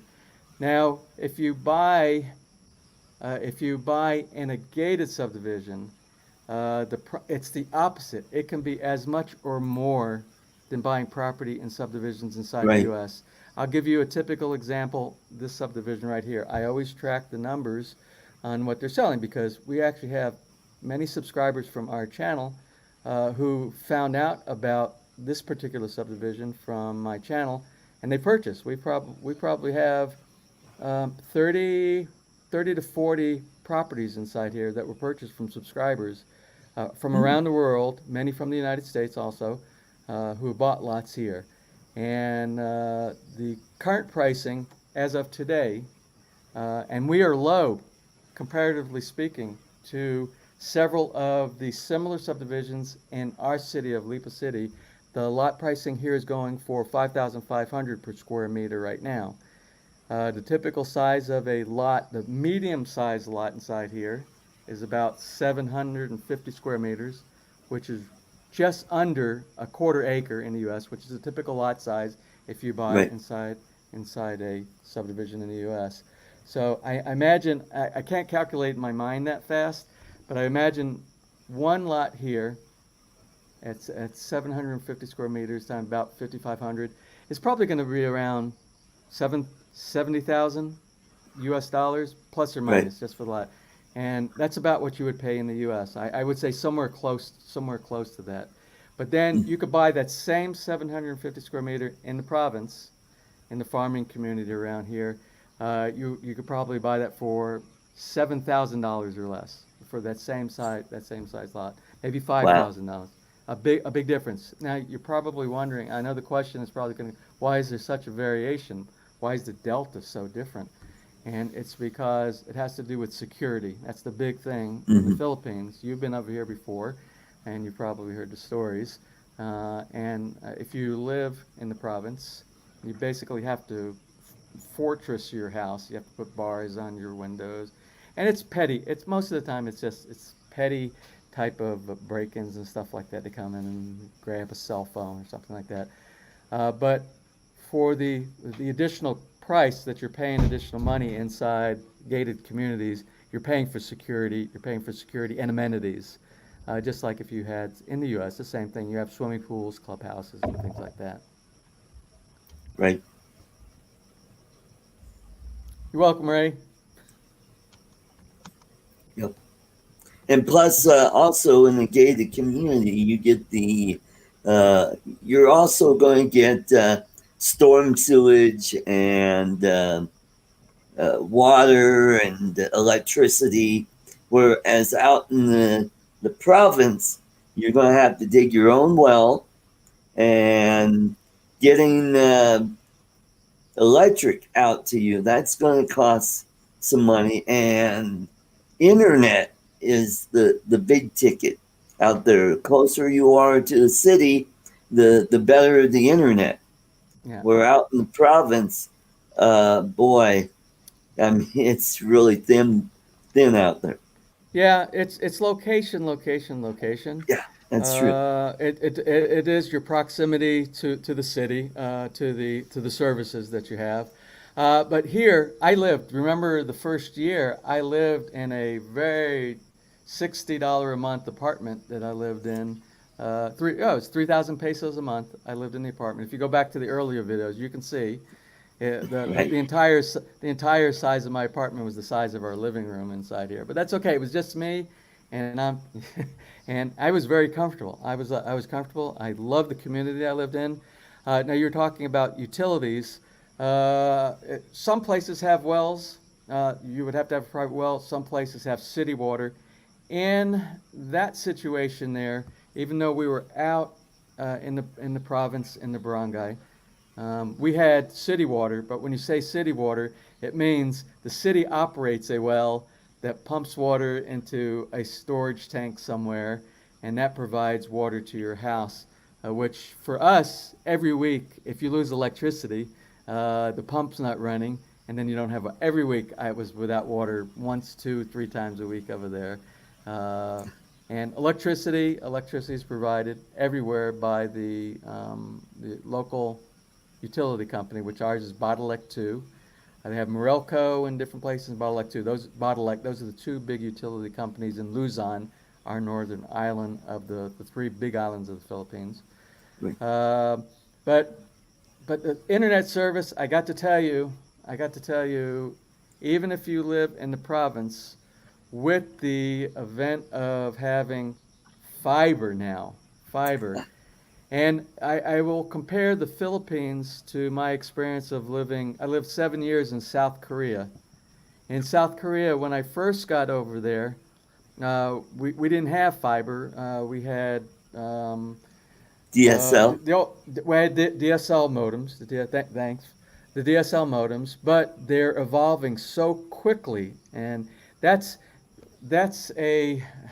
really a way of looking at the difference between the United States and some other countries that are developing.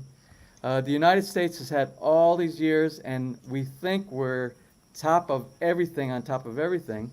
But what you're finding is countries that are developing, they waited for the U.S. to develop all this really neat technology, super stuff.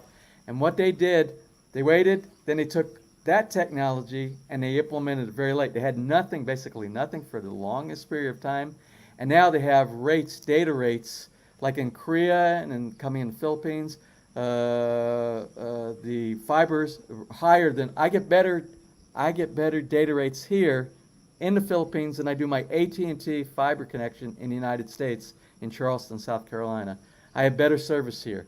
I will tell you, we went through 12 hours of brownout yesterday for a scheduled upgrade of Bottleneck. They do that once a month or something like that. And we have a generator. And when our electricity went down, my generator kicked on 8 seconds later, the internet wasn't down. The entire city, well, I won't say the entire city, there are zones, but a great portion of the city was down for the upgrade. But PLDT, which is our internet provider, they maintain a very stable connection. And all day yesterday, my wife was in here watching television, U.S. television, all day long while I was working and trying to stay dry out in the yard with the pool builders out here. So we're moving very fast. We're very fast, and that's a strategy, and I don't think, maybe it's not a strategy, maybe they didn't have a choice of going from horse and carriage and then going to Daytona 500. You know, that's the analogy I can kind of say. Very quick in a very short period of time.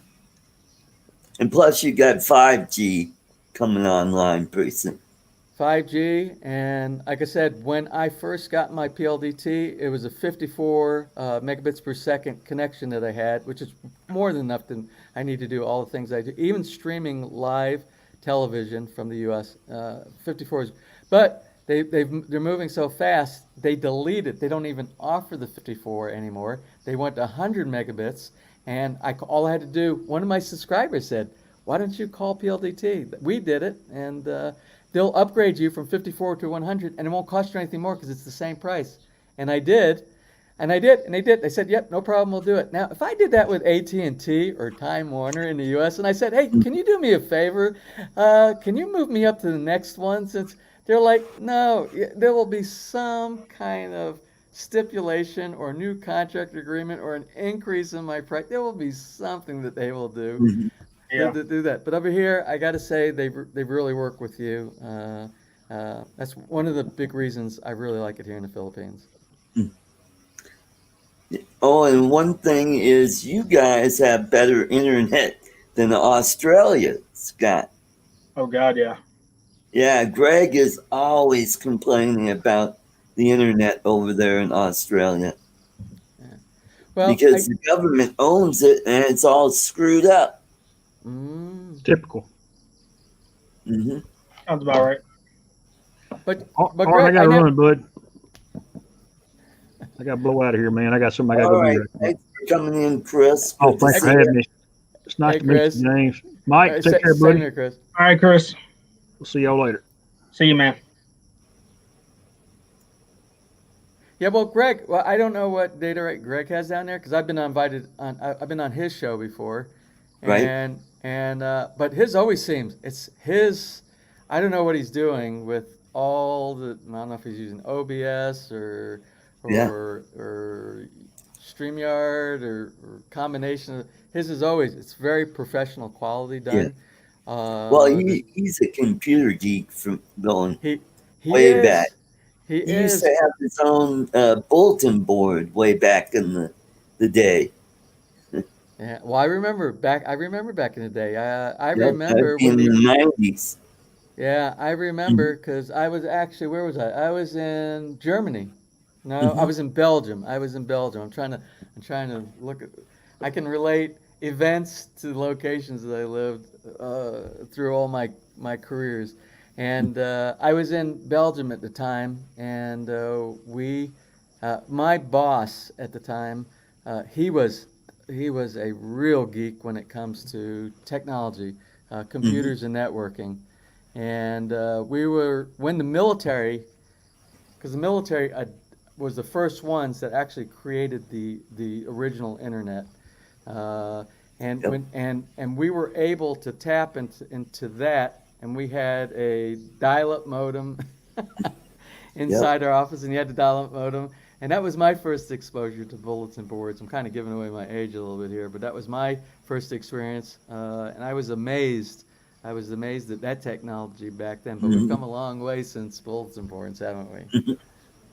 I think Yeah. I started off with the 14.4 modem, and then when 56K Yeah, came me out, too. whoa, that's the oh boy, that Oh was yeah.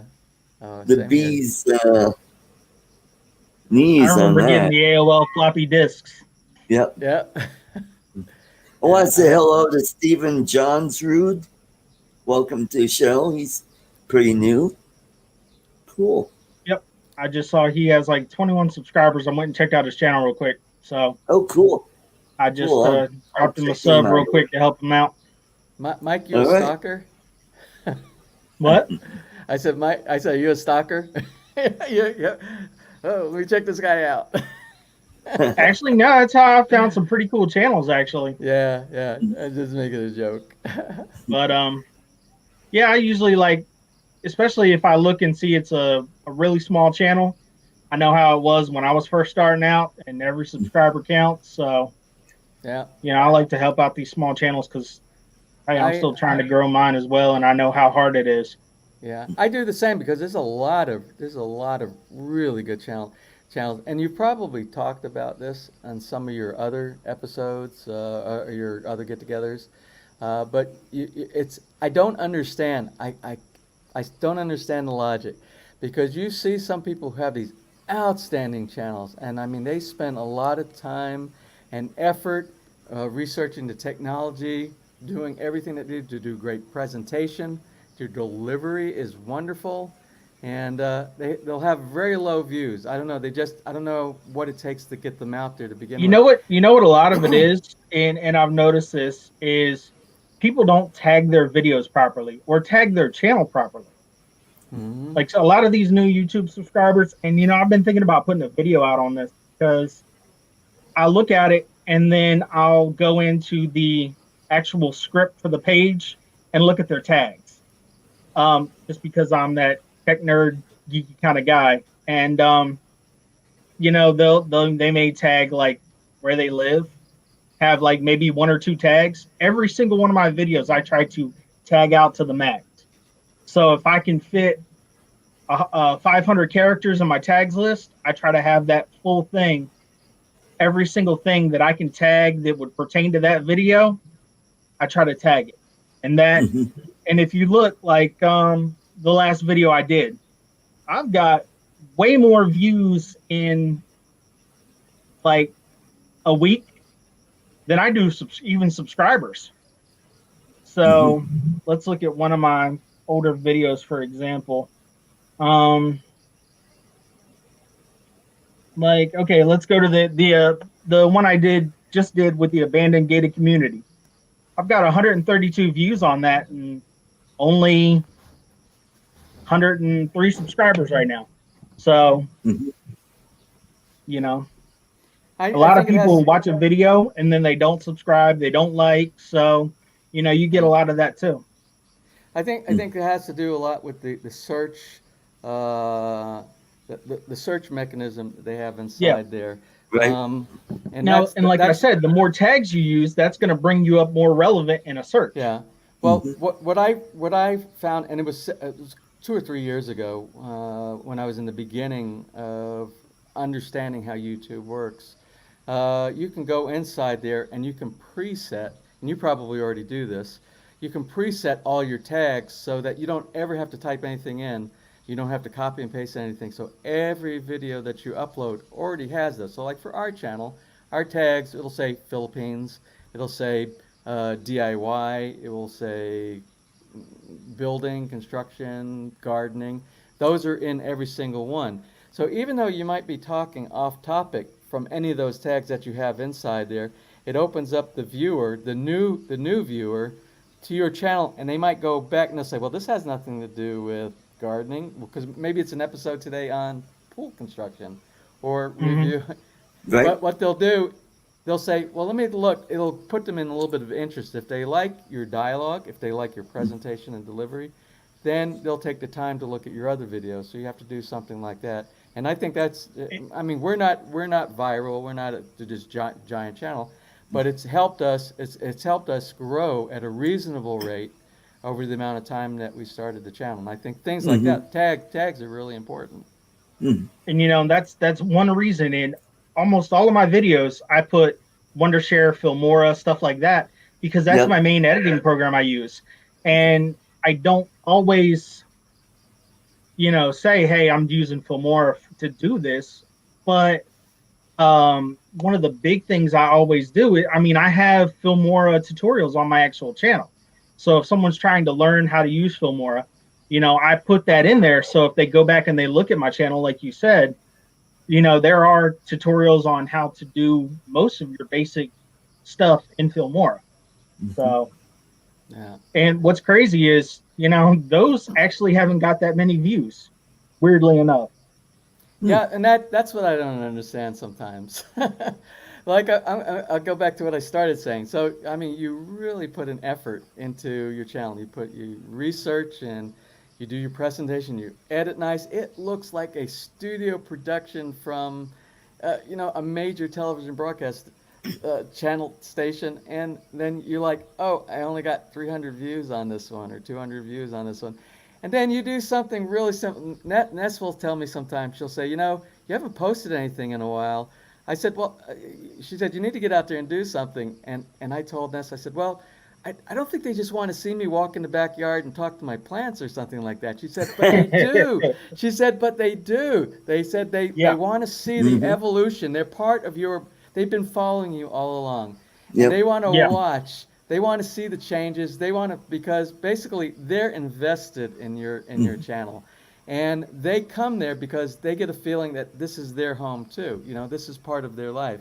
And I say, maybe you have a point. I will tell you, I've gone in the backyard and I did that. I walked in the backyard and I show the advancement of maybe some of my pepper plants, some of the banana. Very simple, and it's a very short, maybe a 10-minute. And from that one that I spent 8 hours worth of editing and doing all this profession that I only got a few hundred views. This one where I spent 10 minutes walking in the backyard, I'll get like 6,000 views on that one. I'm like, I can't figure this out. But it all has to do, I think, with the individual, the viewer, what they're really coming to your channel for. And you really have to analyze. You really have to analyze what that is all about. Why did they come back to my channel? And you need to focus on that. You need to make sure you continue to provide that they come to your channel for. And I think we do that pretty good here. Yeah, I think a lot of it is likability and how you present yourself on your videos. That has a So. lot. That has a lot to do with it. Yeah, yeah. Mm-hmm. But on the counter side of that, you look, and this is what I don't understand. I'm really really perplexed, and it probably has to do with people are just used to a certain theme, a certain format. Then you watch, especially in the Philippines. I go crazy about this because I spend a lot of time to try to produce something of quality. I want you to learn something. That's my thing. I Mm-hmm. learned something, and I want to share what I learned with people, and I think that's important because that's why I go to channels. But then you watch some of these channels, and I'm not gonna name it, and I'm not bashing anybody over here because everybody has their own way of doing it. But you see somebody that comes on, and their channel is, oh, I woke up this morning, I went to the sorry store, and I bought a bag of chips, and I go back, and then they get 60,000 views. I'm like, Mm-hmm. Yeah, I I like, how can't did get that it. I happen? don't understand it. Yeah. And they do it, and they film the whole thing on their Android phone, Mm-hmm. Yeah. and it's shaky and bouncy, and they get 60,000 views. I swear, I really don't understand, but I wish them well. I wish everybody well for building their own brand. But I got to figure out what the secret, what the magic is there. And I've said the same thing. Like I am so particular. Like if you've seen some of my drone videos, James, you see how I do my editing. If Yep. it doesn't meet that uh, film cinematic quality, I scrap it. You know Mm-hmm. how many drone flights I have on my 1 terabyte hard drive that have never made it Yeah.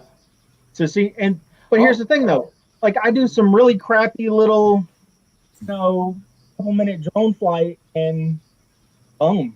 I mean, I get 100 views on it. yeah. Mm-hmm. Well, Yep.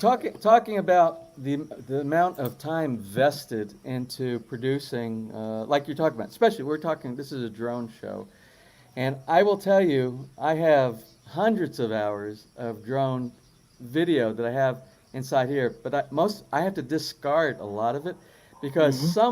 somewhere in one of the best shots of the day, the best that money shot, something will happen like a wind blast will hit the side of my my drone real quick, and it'll do right in the best part, and it'll do a real quick thing like that. And Hmm. I feel I won't put that inside my Yeah. vid. So I will Mm-hmm. cut that entire section out because if it's not long enough or it's if it's like 1 second, if I can get a 5 to 6 second cut, Mm-hmm. uh, 5 to 6 second cut, that's a good cut. That's a quality cut inside there. You can have multiple fibers. But if that is in the middle, right in the middle of your 5 to 6 second cut inside there, then you got to dispose. Yeah. You got to get rid of it because And a professional would not allow that to go. Although no. I can't say everything I do is professional because I've had so many mistakes. I've pushed videos before without editing, without reviewing after I edit it, and Mm-hmm. then some people come back and say, you know, you did the same scene twice on there because I forgot to cut Yeah, out one of the I've things seen about it. Yeah. some of those. I've Yeah. done Oh, that. I've I've done done that, that once or man. twice. But we're all human, and I think what that does, it's kind of like we live in a reality TV kind of a world, Yeah. and I just laugh it off, and I just press on and try to avoid doing that on the I mean, next I one. even go so far with my editing as the beginning of any movement I start to do with my drone, I'll cut that out. Like if you Yeah. notice, I'll line up my shot, I'll start the drone moving into the shot, and I cut that first part out, and I'll put like a fader or something like that to fade into the shot and then go from there. Mm. So, I mean, just little stuff I picked up from watching so many of these other guys. And that's why I go to a lot of these little channels because, some of these little channels have some of the best editing I've seen. Yeah, yeah. Especially the DIY. That's mainly what I focus. I'm a big DIY person. I keep looking because today, even though today is Sunday, I never know when the pool guys are coming because they're authorized to work. They're authorized to work, and we had so much bad weather yesterday, and I told them. Now some neighbors walking around the yard. I told them that we're expecting. I think it's the neighbors. Hold on. Oh. I, can you guys talk for a second? I Yeah, have to we go. get. Hold I'm on. sorry. I Go. have to unlock. Go It's the ahead. Go pool. take care of what It's you the pool need to guys. do. Oh, I have to unlock the gate. Stand by. all right. Actually, Art, I got to roll out, man. All right, I want to Um, say hello to Ken Murphy Photography. His wife's family is from southern Cebu. Oh, very nice, yeah, very nice. I hate to do this to you, but I promised a couple guys I would go live later on. So I Okay, promised I'd go live about 9. So all I right, decided to come and hang out with you before I went live. okay. So Well, thanks for stopping by, and all right, I'll if try you and get done, catch you a little later. all right, if you get done and I'm still on, come hop in mine for a little bit if you want. Okay, I'll send you the link in a bit. But you guys have okay. a good night. All right, good night. All right. Yeah, Ken. There's another YouTuber. Her name is Purple Shadow. She's from Talisay, Cebu. She's a realtor, and she's got a cute little channel. She's a cat lover. She's got I don't know how many cats she's got right now, but she does a lot of charity work for poor children there in the Cebu area, and she really does good work there. But she's also a great realtor. If you're looking for an apartment or a condo in Cebu, she's the gal to check out. Her name of her channel is Purple Shadow, and I met her through another channel where they do fiance visas and uh, and those visas, and they live here in Colorado, and so that's how I met Purple Shadow. James, we've got a guy in the chat, Ken Murphy Photography, whose wife's family is from southern Cebu. Okay. Yeah, Yeah. Ken Murphy Photography. I see him chiming in the comment section there. Yeah, so the guys are here.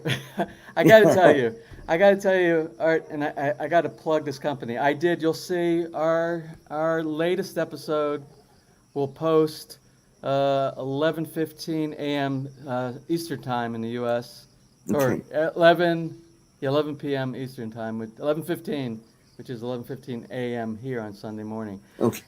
And what I did was I don't normally do this. I usually have a policy that when we did the build, the aircon company or the window company, uh, I might briefly mention their name, but I don't normally I don't really put any endorsement until they're done with Right. what they're doing, so that we Mm-hmm. can have a full evaluation and an analysis of did they do a good job or not. But I tell you what, I've been so happy with this company right here. So far, I felt compelled yesterday to go ahead and put a link in my description block for this company. Oh, wonderful. The name of the company is Poolmate Services. They're Oh, out of Cavite, which is okay. north of Taal and Yep. Tagaytay I know and all where that. that is. Yeah, and they're really. I put some pictures. You'll see in the video that posts today.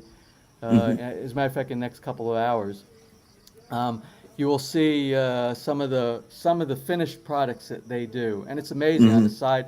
You know, Tagaytay is like on the mountainside and all, and Yep. they have some beautiful Yep. properties there, and that's what they Mm-hmm. specialize in doing. Out of the ordinary or challenging type of constructions. Wonderful. So that's one of the reasons we picked this, because most pool bills, when you contact a pool company in the Philippines, just rectangular or regular circle. That's all it is. It's very simple design, very easy to construct. There's more challenges when you have complex curves and some of the Mm-hmm. features that we requested for this build right here. And you'll see from the build, if any of your viewers happen to stop over and take a look and are curious at what's going on here, there are things that you have to do with complex curves and everything like that to make sure that it's strong in certain areas where you do a little bit overbuilding, where you do a little different techniques with Right. putting concrete powder and all inside there. And they're doing. I watch them. I'm not a pool expert. Right. Not even Mm-hmm. close. I've built Yeah. I built a koi pond before. I studied, and I learned about bond beams. I learned about vertical wall construction, about pressures for pumps and volumes of water and stuff like that. But the pool construction, that was a simple pond. This one here is a complex pond.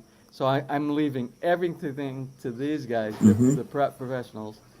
And what we're doing is, for those who really want to know from A to Z what's going on in the construction, because I've watched other pool construction DIYs, and I'm like, they didn't do this step. Why didn't they do this step? Well, they skipped it because they didn't know the importance of some of this reinforcement that these guys are doing in Nice. certain areas, and different formulas that you're using for different parts of the swimming pool. So this should be interesting to anyone, even if they Mm-hmm. want to build their own, they could probably pick up some tips from our build right here, because we're showing everything, every single detail of what's going Right. on, Right. giving ratios of cement mixes, sizes of rebar, techniques, and everything like that. But even so, I wouldn't take this task on myself. I would still hire a professional. So we got 9 guys. I think we average 9 guys per day here. And Wow. I did the pond myself, and the pond that I built in the U.S. is one quarter the size of this right here. But it took me 5 months. Wow. It took me 5 months to build the koi pond in the U.S. by myself. I did it Wow. slow after work, when I got Mm-hmm. off work in the evening time, stuff like that. But these guys will have this entire build done in 30 to 45 days. Wow. I want to say hello to Mind's Journey. She is from Taiwan. Oh, hi, Mike. Yeah, she's an OFW in Taiwan. In Taiwan? From Yep. OFW out of the Philippines. That's right. Ah. Well, we salute you. One of the things that we do a lot on our channel is we support all the OFWs, all Yep, those people that's who right. make big sacrifices for their family, leave the Philippines, go out there, and they're real big on helping families back here. That's the main reason they go, come back, support their families, and it's not just immediate families. Yep. Your parents, your grandparents, Yep, your that's sisters right. and brothers, and everybody. So my hat's off to all those who make the sacrifice. Yep. My godson Daniel, his father works in Pakistan. He's works on a dairy farm out there, and hopefully he's watching the show tonight, or I guess it's nighttime there. Let's see. I talked to him, chatted with him yesterday, and told him about my channel. And his wife, she has a channel called Lenski's Journey, I think. She does a lot of beauty products, and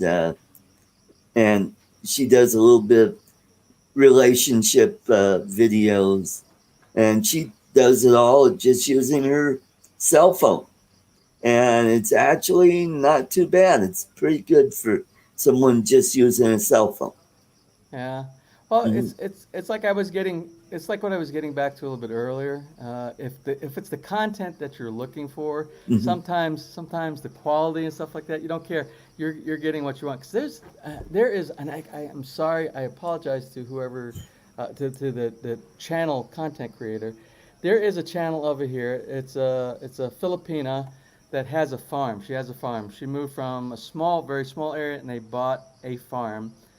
And she doesn't even talk. She doesn't even talk on the channel. All she does on every episode is walk around. The camera mic is on, and I think she's using her phone. But all she's doing, she goes around and she points, she shows the papaya. And she types on there, you'll see in the editing, she types the name of the variety of papaya, because Oh. yeah. But she Yeah. has such a beautiful farm.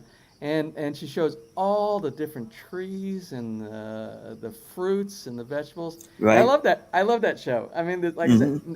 no talking, which was probably I would probably do better on my channel if I did the same thing. Quit rambling on so much and just walked around. Maybe my subscriber base would go up higher.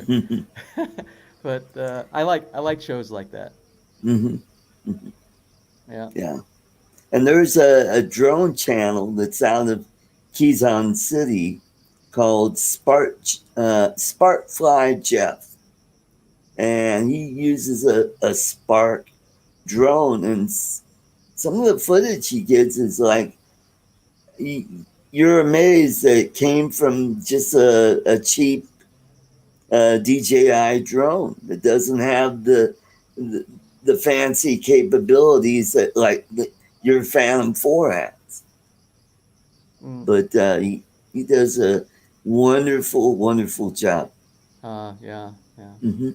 Well, anyway, Art, since these guys are here, and I didn't think I was going to have to do a video today, but I have to do a video today, so I am going to Yeah, have to I'm step about out. ready to wrap it up here as well. So I know what you. thank you for jumping in. As always, you're always welcome here, and look forward to your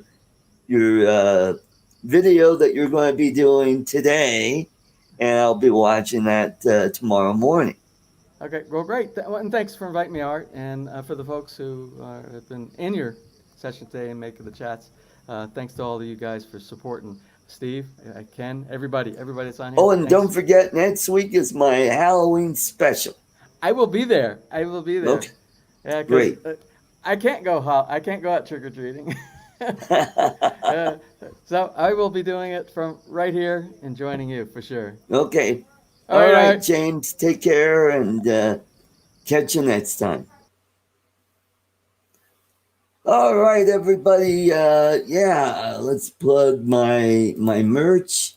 If you want, I've got some cool stuff on my Teespring. I just added some new items. I've got a new logo on coffee mugs. Oh, and I've also added face masks. So if you want to get a face mask with my new logo on it, I've got them there. And stickers too.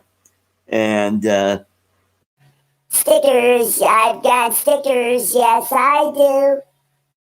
so check that out. And here is my tip jar. If you like my show tonight and you want to throw a few bucks in, do it at this web address, and that would be greatly appreciated. Boy, got tongue tied there. So thank you everybody for coming in, and have a great weekend, and we'll catch you next time. Bye-bye.